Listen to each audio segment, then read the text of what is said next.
매스컴에서 요즘에 더위가 111년 만에 최고 더위라고 이야기를 하고 있죠.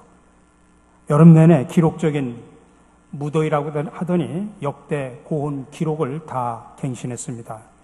이젠 더위가 재난이 되어버렸습니다. 어제 언론 보도해 보니까 이 더위로 인해서 사망한 숫자가 30명이 넘어가고 있습니다. 여러분, 이 무더위에 열받지 않도록 조심하시기 바랍니다. 열받으면 참 힘듭니다. 여러분, 우리나라 사람들을 열받게 하는 몇 가지 방법이 있다고 합니다. 첫 번째로 라면을 먹을 때 김치를 안 주면 열받는다고 합니다. 두 번째, 인터넷 속도를 100MB로 줄입니다. 또 식후에 커피를 못 마시게 하고 열차나 버스가 완전히 정차한 후에 자리에서 일어나게 하도 열받는다고 합니다. 삼겹살에 소주를 못 먹게 해도 열받고 요것도 먹을 때 뚜껑을 핥지 못하게 해도 열받는답니다.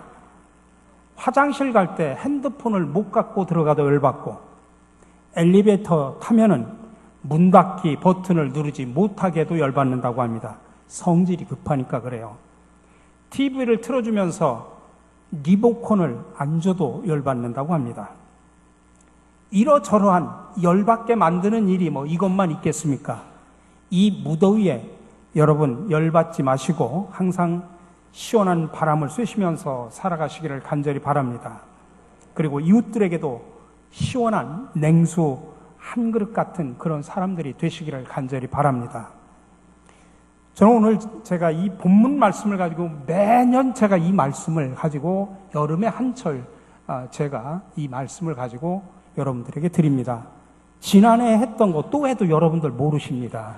물론 또 하진 않지만 이 본문을 제가 이때쯤 되면 덥고 열받을 때쯤이면 제가 한 번씩 말씀을 드립니다.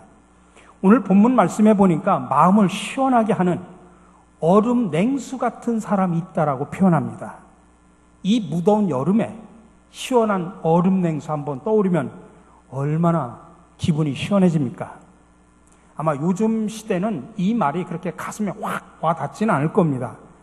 여러분, 시원한 얼음 냉수 얼마나 귀한지 요즘에는 그 소중함을 모르고 살아가고 있죠. 냉장고 문만 열으면 얼음이 있고 시원한 물이 있기 때문에 그렇습니다. 근데 이 본문 말씀이 쓰여진 시기는 지금으로부터 3000년 전입니다. 3000년 전을 생각을 해보십시오. 그때는 냉장고가 없었습니다. 그런 시대의 얼음 냉수는 아마 더 이상 바랄 것이 없는 최고의 물일 수 있습니다. 근데 오늘 말씀해 보니까 추수하는 날이라고 표현을 하고 있습니다. 추수하는 날이라고 하는 것은 보리나 밀을 추수하는 5월, 6월경을 말합니다. 중동 지역에서는 이 5월, 6월이 가장 더운 여름 날씨입니다. 그렇다고 하면 오늘 본문에서 가장 무더운 5월이나 6월에 마시는 얼음 냉수 이렇게 표현하지 않고 왜 추수하는 날에 마시는 얼음 냉수라고 표현을 했을까? 5월, 6월이나 추수하는 날이나 같은 의미지만은 그 문맥상의 의미는 전혀 다릅니다. 여러분, 보리 추수, 나이 드신 분들은 옛날에 시골에서 보리 추수를 했던 경험이 있을 겁니다. 1년 농사 중에 가장 힘든 작업이 바로 보리 추수입니다. 요즘에는 보리를 논에 심지 않습니다만 예전에 거의 모든 논에 보리를 심습니다. 근데 보리를 추수하는 때는 더위가 있을 때뿐만 아니라 보리를 타작을 할 때면 보리 가시래기라고 하는 이 보리 수염이 옷 속에 파고 들어와서 여간 고통스러운 것이 아닙니다. 막 더위에 땀은 나죠. 몸에 파고든 그 가시래기는 몸에 착 달라붙어 가지고 바람이 불어도 떨어지지 않습니다. 가렵고 아파도 긁어낼 수가 없습니다. 그러므로 추수하는 날이라고 하는 말은 단순하게 무더울 때만을 표현하는 것이 아니라 이렇게 힘들고 고통스럽게 추수하는 때를 말하는 것입니다. 한편으로는 추수를 하는 기쁨이 넘치지 않습니까? 근데 그 기쁨을 얻기 위해서는 무더운 여름 날씨에 보리 추수를 하게 되는 그 고통도 견뎌내야 된다고 하는 이야기입니다.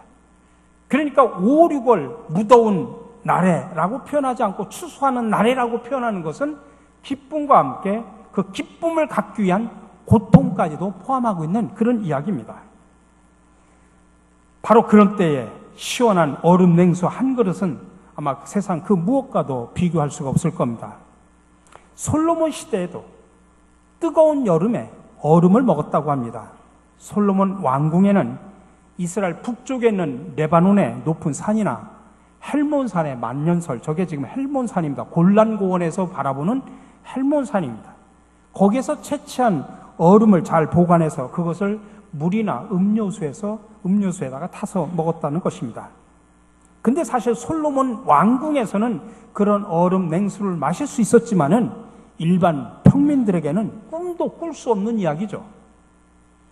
오늘 본문에서 솔로몬은 바로 그 무더운 여름에 먹는 시원한 얼음 냉수 이야기를 끄집어내면서 그것을 사람에다가 지금 비유를 하고 있는 겁니다. 그러면 어떤 사람이 이렇게 무더운 여름에 시원하게 먹는 얼음 냉수와 같은 사람이냐? 오늘 본문에서는 충성된 사자라고 표현을 하고 있습니다. 여기서 말하는 사자는 왕의 명령을 받고 왕을 대신해서 다른 나라에 가서 외교 문제를 해결하는 사람입니다. 요즘에도 대통령이 어떤 외교적인 문제가 있을 때 특사를 파견하지 않습니까? 대통령 특사, 그런 의미입니다. 그래서 중요한 국가적인 문제가 있을 때 왕을 대신해서 외교적인 문제를 해결하기 위해서 파송받은 사람이 바로 사자입니다. 그 사자에게 요구되는 가장 중요한 것이 뭐냐? 충성심이라고 하는 것입니다. 자신을 파송한 왕을 위한 충성된 마음이 없이는 결코 주어진 일을 감당할 수 없기 때문입니다. 이제 왕은 사자를 파송해놓고 노심초사합니다. 보냈는데 문제가 잘 풀릴까? 혹시 더 큰 어려움은 발생하진 않을까? 그렇게 가슴을 졸이고 기다리는 중에 왕에게 파견됐던 그 사자가 돌아와서 왕이여, 모든 문제가 다 잘 풀렸습니다. 그렇게 보고를 한다고 하면 그 말 한마디는 왕에게는 정말 추수한 때 마신 시원한 냉수 한 그릇과 같은 그런 말입니다. 오늘 저와 여러분들도 하나님의 사자로 세상에 파송받은 사자임을 믿으시기 바랍니다. 그러므로 우리는 우리의 각자의 삶의 자리 속에서 하나님의 충성된 일꾼으로 살아가야 됩니다. 그래야 우리는 하나님께 시원한 냉수 같은 사람이 될 수 있다는 이야기입니다. 자, 그렇다면 충성된 사람, 그래서 시원한 냉수 같은 사람은 누구일까? 오늘 세 가지로 말할 수 있습니다. 첫 번째는 시원한 냉수 같은 사람은 헌신하는 사람입니다. 여러분, 이 충성이라는 말 속에는 생명을 드리기까지 헌신한다라고 하는 그 의미가 담겨져 있습니다. 그래서 요한계시록 2장 10절에서 주님은 이렇게 말씀하십니다. 내가 죽도록 충성하라. 그리하면 내가 생명의 면류관을 내게 주리라. 생명을 드리기까지 하나님께 충성하는 자에게는 그가 드린 그 생명의 대가로 주님께서 생명의 면류관을 주시겠다고 하는 그런 약속의 말씀입니다. 그렇습니다. 이 충성된 사자는 그 주인을 위해서 생명을 기꺼이 드리는 사람입니다. 여러분, 스위스 사람들은 충성스럽기로 소문난 민족입니다. 면적은 우리나라의 절반도 되지 않고 인구는 상당히 1000만 명도 안 됩니다. 근데 스위스는 우리나라의 2배 이상의 부자입니다. 잘 사는 나라입니다. 근데 스위스 하면 여러분들 생각나는 것들이 많이 있지만 그 가운데 하나가 로마 가면 교황청, 바티칸의 교황청이 있는데 그 교황청의 방위와 경비를 맡고 있는 군대가 전부 스위스 군대입니다. 로마 교황청이 있는 바티칸 방위를 스위스 군대가 맡게 된 이유가 있습니다. 이 스위스가 나라가 옛날에 어려울 때 스위스는 용병을 외국으로 보내가지고 돈을 벌어오게 합니다. 그래서 어떤 경우에는 역사적으로 실제 그런 경우가 있었다고 합니다. A라고 하는 나라와 B라고 하는 나라가 서로 전쟁을 벌이고 있는데 스위스에서는 용병을 아버지는 A 나라로 파송을 하고 아들은 B 나라로 파송을 합니다. 그리고 A, B 나라가 서로 싸우다 보면 아버지와 자식이 싸우기도 했다고 합니다. 실제 스위스 역사 속에 가보면 그런 것들이 있습니다. 그만큼 용병들을 다른 나라에 파송해서 돈을 벌었다는 이야기입니다. 프랑스 대혁명 당시에 루이 16세 호위병은 프랑스 병사들 뿐만 아니라 이 스위스 용병 768명을 비롯한 외국 용병들이 함께 구성되어 있었다고 합니다. 근데 이 프랑스 대혁명이 일어나고 시위대가 막 완공을 진격해오자 프랑스 병사는 물론 외국에서 파송된 용병들은 전부 다 도망치고 말았다고 합니다. 그럼에도 끝까지 루이 16세 곁에서 왕을 호위했던 사람들이 누구냐면은 스위스에서 파송된 용병들이었습니다. 근데 더 이상 왕위를 지킬 수 없다고 생각한 루이 16세는 남아있는 스위스 용병들, 장교들을 불러가지고 이야기를 했답니다. 너희들은 우리 프랑스와는 아무 상관이 없으니 이제 고향으로 돌아가라. 그렇게 명령을 내렸다고 합니다. 그러자 이 용병을 지휘하던 12명의 스위스 장교들이 긴급 회의를 한 후에 이런 결론을 내렸다고 합니다. 우리 스위스 군대는 한 번 지킨 신의는 끝까지 지켜야 합니다. 그리고 그들은 단 한 명도 철수하지 않고 왕을 지키기 위해서 혁명군과 항전을 벌였고 768명 용병 모두가 혁명군에 의해서 장렬하게 전사하고 말았습니다. 이런 스위스 군대의 그 충성심을 높이 사가지고 바티칸에서는 지금도 스위스 군대가 그 방위를 맡고 있는 것입니다.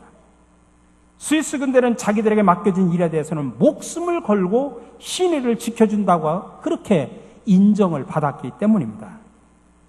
여러분, 이게 바로 충성이라는 이야기입니다. 내 생명을 걸고서 약속한 것을 끝까지 지키는 것입니다. 내가 손해를 본다고 할지라도 그 약속을 저버리지 않습니다. 우리가 하나님께 충성된 사람이 된다고 하는 것도 마찬가지입니다. 우리가 하나님께서 우리에게 맡겨주신 사명을 감당할 때 사실 때로는 손해도 봅니다. 뜻하지 않는 어려움을 겪을 수도 있습니다. 때로는 주위 사람들의 말 때문에 실족할 수도 있습니다. 아니, 때로는 목숨을 내놓아야 할 만큼 큰 시련을 겪을 수도 있습니다. 그럴지라도 하나님과의 약속을 기억하면서 하나님과의 신뢰를 끝까지 지켜야 됩니다. 그게 바로 충성된 사자의 모습입니다. 여러분, 그게 교회 안에서 맡겨진 사명만을 이야기하는 것이 아닙니다. 하나님이 세상 속에서 흩어져서 살아가는 우리의 각자의 삶의 자리 속에서 우리에게 주어진 사명의 자리가 있습니다. 교회에서도 가정에서도 있지만은 세상에 흩어져서 여러분들 가정이나 직장이나 사업장 속에서 나에게 맡겨진 사명들이 있습니다. 어느 자리에 있든지 간에 우리 각자의 삶의 자리 속에서 헌신으로 충성해야 됩니다. 그래야 우리가 하나님으로부터 그리고 나와 관계된 주변의 많은 사람들에게 시원한 냉수 같은 사람이 되는 것입니다. 이런 사람이 되시기를 주님의 이름으로 간절히 축원합니다. 두 번째로 시원한 냉수 같은 사람은 신실한 사람입니다. 이 충성이라는 말의 헬라어 원어는 피스티스라고 표현합니다. 이 말 속에는 신실함이라는 말이 담겨져 있습니다. 또 믿는 자라는 뜻입니다. 그러니까 우리가 신앙인을 가리켜서 믿는 사람이라고 표현하는데 믿는 사람이라는 말의 뜻이 뭐냐? 물론 예수님을 내 인생의 주인으로 구세주로 믿겠다고 고백하는 사람인과 동시에 더 근본적인 뜻은 하나님 앞에 신실한 사람이라는 뜻입니다. 우리가 세상 사람들에게 저 사람들은 참 믿는 사람들이야, 그런 자부심을 갖기 위해서는 신실한 삶을 살아야 됩니다. 하나님과 세상 사람들로부터 저 사람은 참 신실한 사람이야, 한 번 한 약속은 내가 손해를 보더라도 반드시 지키고 시간 약속과 같은 사소한 것처럼 보이는 일까지도 잘 지켜야 됩니다. 사람들이 나를 보면서 참 저 사람은 믿을만해, 저 사람은 신실한 사람이야, 그 소리를 들을 수 있어야 믿는 자라 이 소리입니다. 우리는 교회를 다니지만 교회 다니는 사람은 많습니다. 근데 신실한 사람은 그렇게 많지 않습니다. 여러분들이 세상에 나가서 여러분들이 세상 속에 있는 그런 공동체 속에서, 삶의 자리 속에서, 직장 속에서, 이웃과의 삶 속에서 저 사람은 믿을 만한 사람이야, 여러분 그런 소리 듣습니까? 저 사람은 도저히 못 믿어. 그렇다고 하면 여러분 믿는 자가 아니라 이 소리입니다. 그런 신실함이 있어야 우리는 하나님과 세상 사람들에게 시원한 냉수 같은 사람으로 살아갈 수 있다고 하는 것입니다. 마지막으로 시원한 냉수 같은 사람은 오늘 내게 주어진 일에 최선을 다하는 사람입니다. 하나님께서 내게 주신 삶의 현장 속에서 대충 살아가는 사람은 결코 충성된 사람이라고 말할 수 없습니다. 별로 이 일은 중요하지 않아. 그런 것들은 대충 하고 중요한 일에만 열심히 일하는 사람, 그런 사람도 충성된 사람은 아닙니다. 그래서 예수님께서 말씀하셨죠. 네가 적은 일에 충성하였으면 내가 많은 것을 네게 맡기리니 내 주인의 즐거움에 참여할지니라. 작은 일에 신실하지 않은 사람은 큰 일을 맡겨도 신실하지 않습니다. 그래서 작은 일을 어떻게 하느냐를 보면 이 사람이 큰 일을 해낼 수 있는 사람인지 아닌지를 알아볼 수가 있습니다. 오늘 내게 주어진 작은 삶의 자리 속에서 지극히 작은 일 하나에 충성한다면 하나님께서는 그 작은 일에 충성한 그것을 큰 충성으로 여깁니다. 우리가 존경하는 도산 안창호 선생님이 있죠. 그분은 나라가 어려울수록 배워야 어려움을 극복할 수 있다고 그렇게 생각을 해서 힘들게 돈을 모아가지고 미국의 샌프란시스코로 유학을 갔습니다. 물론 그 전에 예수를 만나고 그는 유학을 떠났습니다만은 그래가지고 샌프란시스코에 1903년에 거기에 최초로 샌프란시스코 한인연합 감리교회 창립 멤버가 됩니다. 저도 그 교회를 방문해 본 적이 있습니다. 미국에서도 힘들게 일을 해서 돈을 벌면서 공부를 했는데 그러면서 했던 일 중 하나가 오렌지 농장에서 수확을 하는 일입니다. 근데 오렌지 농장에서 하는 일이 너무나 힘듭니다. 하루 종일 뙤약볕에서 일일이 오렌지를 땄지만 급료조차도 별로 그렇게 많지 않았습니다. 그래서 그 농장에서 일하는 사람들은 대부분 감시를 피해서 건성건성 그렇게 일을 했습니다. 이 모습을 본 안창호 선생은 농장에서 일하는 한인들을 따로 불러서 그들에게 이렇게 말을 했다고 합니다. 여러분들이 여기서 오렌지나 따고 있다고 생각할 수도 있습니다. 그러나 우리는 조국의 미래를 위해 초석을 닦는 구슬땀을 흘리고 있는 일이라고 생각할 수도 있습니다. 조국을 생각하며 더 성실하게 일합시다. 언젠가 인정받는 날이 반드시 올 것입니다. 그렇게 말을 하고 몇 달이 지나자 갑자기 오렌지 농장 주인이 이 안창호 선생을 불러서 이렇게 말을 하더랍니다. 당신이 오고 나서 한인들이 맡은 구역에만 유독 수확량이 늘었습니다. 그래서 당신들의 급료를 내가 올려드리겠습니다. 그리고 앞으로 더 많은 한국인들을 고용하겠습니다. 우리 사랑하는 성도 여러분, 물론 작은 일이라고 다 위대한 일은 아니지만 작은 일에도 최선을 다하는 것은 위대한 일이라는 사실을 기억하시기 바랍니다. 하나님께서는 오늘 그런 사람들을 찾고 계십니다.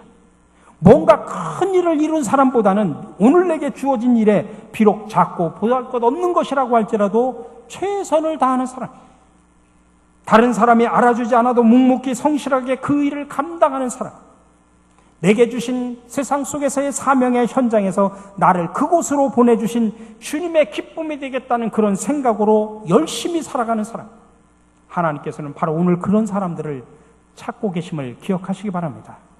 하나님께서는 그런 사람을 찾으실 때 하나님께서는 환호성하시면서 기뻐하십니다. 바로 그런 사람이 하나님의 마음에 추수하는 날에 얼음 냉수를 마시는 것 같은 시원한 사람이 되는 것입니다. 그래서 오늘 본문은 말합니다. 충성된 사자는 그를 보낸 이에게 마치 추수하는 날의 얼음 냉수 같아서 능히 그 주인의 마음을 시원하게 하느니라. 요즘 날씨가 무척 덥습니다. 이 무더운 여름에 다른 사람의 마음을 짜증내게 하는 사람이 있는가 하면 시원하게 해주는 사람도 있습니다. 다른 사람에게 불쾌감을 주는 사람이 있는가 하면 감동을 주는 사람도 있습니다. 그 사람을 만나면 왠지 모르게 마음이 답답해지는 사람이 있는가 하면 반갑고 행복해지는 사람도 있습니다. 그 사람을 만나면 괜히 걱정거리가 떠오르는 사람이 있는가 하면 즐거움이 커지는 사람도 있습니다. 그 사람을 만나면 괜히 기분이 나빠지는 사람이 있는가 하면 저절로 힘이 솟고 용기 나는 사람도 있습니다. 그렇다면 여러분들은 어느 편 쪽에 속해 있는 사람이라고 생각하십니까? 또한 여러분은 하나님께 어떤 사람입니까?